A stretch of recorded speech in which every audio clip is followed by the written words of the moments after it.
नमस्कार। आज आपण रवा आणि तांदळाचं पीठ वापरून अतिशय कुरकुरीत आणि संपेपर्यंत नरम न पडणारी चकली तयार करणार आहोत। चकलीला काटे पहा, अगदी सुरेख आलेले आहे। चकली करताना सोऱ्यामधून कुठेही तुटत नाहीये। अतिशय गोल गरगरीत चकली तयार होत आहे। चकलीचा कुरकुरीतपणा ऐका। मस्त कुरकुरीत चकली तयार झालेली आहे। चकली तेलात कुठेही विरघळत नाहीये। रेसिपी आवडली तर चॅनलला नक्की सबस्क्राइब करा। त्याचबरोबर बेल आयकॉन देखील प्रेस करा। अगदी निशुल्क आहे। गॅसवरती मध्यम आचेवर एक जाडबुडाची कढई ठेवलेली आहे। कढईमध्ये 2 वाट्या पाणी घालून घेऊयात। आता मध्यम आचेवरती पाणी गरम करून घेऊयात। तुम्ही या ठिकाणी पाहू शकता पाणी हलकेसे गरम झालेले आहे। आता पाण्यामध्ये चवीनुसार मीठ घालून घेऊयात आणि 2 चमचे साजूक तूप देखील घालून घेऊयात। जर तुमच्याकडे साजूक तूप नसेल तर तुम्ही या ठिकाणी 2 चमचे बटर वापरलं तरी सुद्धा चालेल। घालून घेतलेले साजूक तूप पाण्यामध्ये व्यवस्थित मिक्स करून घेऊयात। या ठिकाणी साजूक तूप देखील पूर्णपणे वितळलेले आहे आणि पाण्याला देखील हलकीशी उकळी आलेली आहे। आता याच वेळी 1 वाटी रवा उकळत्या पाण्यात घालून घ्यायचा आहे। 1 वाटी रव्यासाठी 2 वाटी पाणी असं प्रमाण ठेवायचं आहे। गॅसची फ्लेम मंद ठेवलेली आहे। मंद आचेवरती हा रवा पाण्यामध्ये व्यवस्थित एकजीव करून घ्यायचा आहे, मिक्स करून घ्यायचा आहे। आता चमच्याने जर रव्याच्या काही गाठी तयार झाल्या असतील तर त्या फोडून घ्यायच्या आहेत। मी व्हिडिओमध्ये दाखवते त्याप्रमाणे। गॅसची फ्लेम कुठेही मोठी किंवा मध्यम ठेवायची नाही। मंद आचेवरतीच हा रवा व्यवस्थित चमच्याने हलवत शिजवून घ्यायचा आहे 1 ते 1.5 मिनिटं। लक्षात ठेवा रवा बारीकच वापरावा। जर तुमच्याकडे जाड रवा असेल तर तुम्ही तो मिक्सरमध्ये घालून 1-2 वेळा फिरवून घेऊ शकता। चला तर आता आपण मंद आचेवरती हा रवा व्यवस्थित शिजवून घेऊयात। अगदी 1.5 मिनिटातच रवा व्यवस्थित शिजला जातो। या ठिकाणी 2 मिनिटं झालेली आहेत। मी मंद आचेवरती रवा एकसारखा हलवत व्यवस्थित शिजवून घेतलेला आहे। तुम्ही या ठिकाणी रव्याची थिकनेस पाहू शकता। अगदी अशीच थिकनेस ठेवायची आहे। आता गॅस बंद करायचा आहे आणि हा गरमागरम रवा एका मोठ्या परातीमध्ये काढून घेऊयात। आता एका मोठ्या परातीमध्ये शिजवून घेतलेला गरमागरम रवा काढून घ्यायचा आहे। आता हा रवा गरम असतानाच ह्यामध्ये आपण काही मसाले ॲड करूयात। मोठे 4 चमचे पांढरे तीळ, 1 चमचा ओवा, अगदी थोडंसं मीठ लागणार आहे। लक्षात ठेवा रवा शिजवताना सुद्धा आपण मिठाचा वापर केलेला आहे। अर्धा चमचा हळद, 1 चमचा धणे जिरे पावडर, 2.5 चमचे लाल तिखट। तिखटाचं प्रमाण तुमच्या आवडीनुसार तुम्ही कमी जास्त करू शकता। आता हे सर्व मसाले शिजवून घेतलेल्या रव्यामध्ये घालून घेऊयात। आता 2 वाटी तांदळाचं पीठ घालायचं आहे। 1 वाटी तांदळाचं पीठ घालून घेऊयात।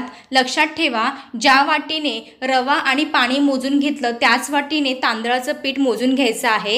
ही दुसरी वाटी देखील तांदळाचं पीठ घालून घेऊयात। अशा प्रकारे 2 वाटी तांदळाचं पीठ घालून घेतलेलं आहे। म्हणजे 1 वाटी रवा, 2 वाटी पाणी आणि 2 वाटी तांदळाचं पीठ असं प्रमाण घ्यायचं आहे।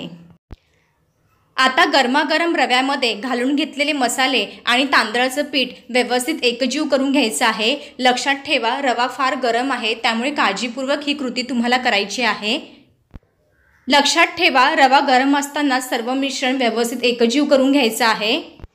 शिजवून घेतलेल्या गरमागरम रव्यामध्ये आता भरपूर मॉइश्चर आहे, त्यामुळे घालून घेतलेले मसाले आणि तांदळाचं पीठ असंच रव्यामध्ये कोरडंच व्यवस्थित एकजीव करून घ्यायचं आहे। जेणेकरून आपल्याला हे मिश्रण व्यवस्थित मळण्यासाठी पुढे जाऊन किती कोमटपणाचा वापर लागणार आहे याचा अंदाज येईल।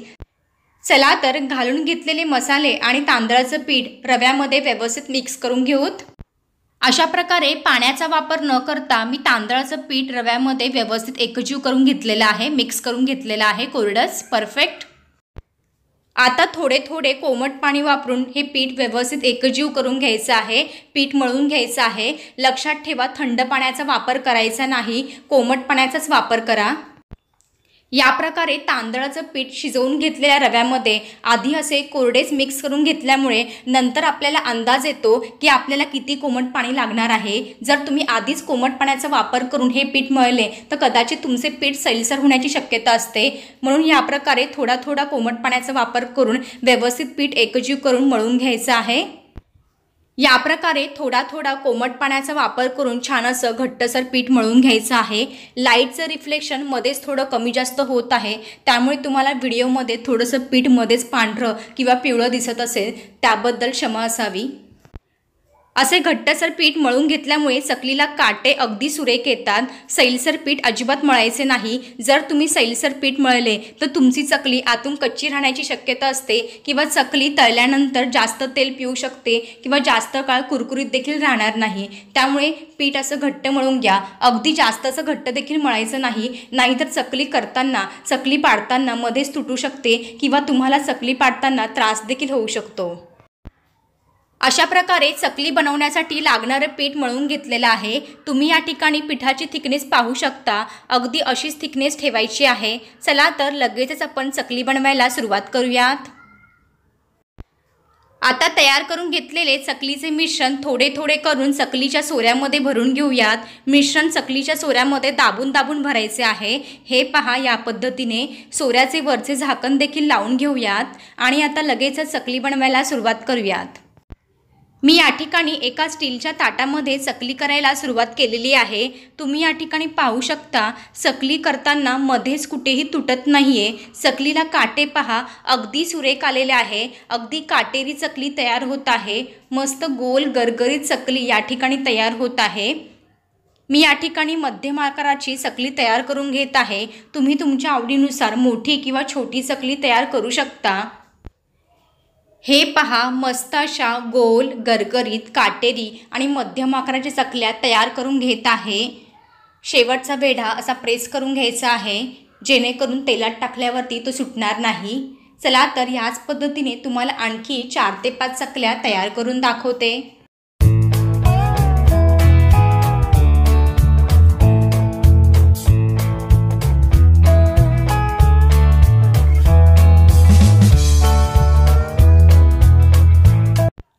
कढईमधले तेल देखील कडकडीत गरम झालेले आहे। आता एक एक चकली तेलात घालून घेऊयात। मी एका वेळी 3 चकल्या तळून दाखवत आहे। चकल्या नेहमी मध्यम आचेवरती तळाव्यात। हे पहा, अशा प्रकारे तेल चांगलं कडकडीत गरम झालेलं होतं। आता चकली थोडी झाऱ्याला किंवा चमच्याला कडक लागली की चकलीची बाजू पलटी करून घ्यायची आहे, चकली फ्लिप करून घ्यायची आहे या पद्धतीने आणि मध्यम आचेवरती हलकासा रंग बदलेपर्यंत आणि चकली कुरकुरीत होईपर्यंत मस्त तळून घ्यायची आहे। असे चकलीवरचे बुडबुडे थोडे कमी झाले की गॅसची फ्लेम मंद करायची आहे आणि मंद आचेवरती दोन्ही बाजूनी चकली तळून घ्यायची आहे, हलकासा रंग बदलेपर्यंत। या प्रकारे चकली तेलात घातल्या मध्यम आचेवरती आणि चकलीवरचे बुडबुडे थोडे कमी झाले की मंद आचेवरती तळल्यामुळे अगदी चकली कुरकुरीत तळली जाते आणि संपेपर्यंत कुरकुरीतच राहते, अजिबात नरम पडत नाही। या ठिकाणी चकली तेलावरती तरंगलेली आहे, याचा अर्थ चकली दोन्ही बाजूनी मस्त तळली गेली आहे। चला तर तळून घेतलेली चकली एका प्लेटमध्ये काढून घेऊयात। चकलीचा रंग पहा आणि काटे बघा, अगदी सुरेख आलेले आहे। एका प्लेटमध्ये तळून घेतलेली चकली काढून घेऊयात। याच पद्धतीने उरलेल्या सर्व चकल्या मध्यम ते मंद आचेवरती दोन्ही बाजूनी हलकासा रंग बदलेपर्यंत खमंग तळून घेऊयात। अशा प्रकारे मी काही चकल्या तळून घेतलेल्या आहेत। अतिशय गोल गरगरीत काटेरी चकल्या तयार झालेल्या आहेत। रंग अगदी सुरेख आलेला आहे। चकली अजिबात तेलकट झालेली नाही। तुम्हाला मी एक चकली तोडून दाखवते, म्हणजे तुम्हाला चकलीचा कुरकुरीतपणा कळेल।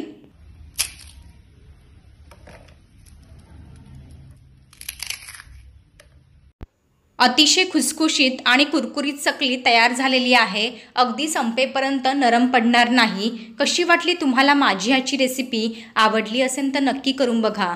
तोपर्यंत मस्त खा आणि हेल्दी रहा।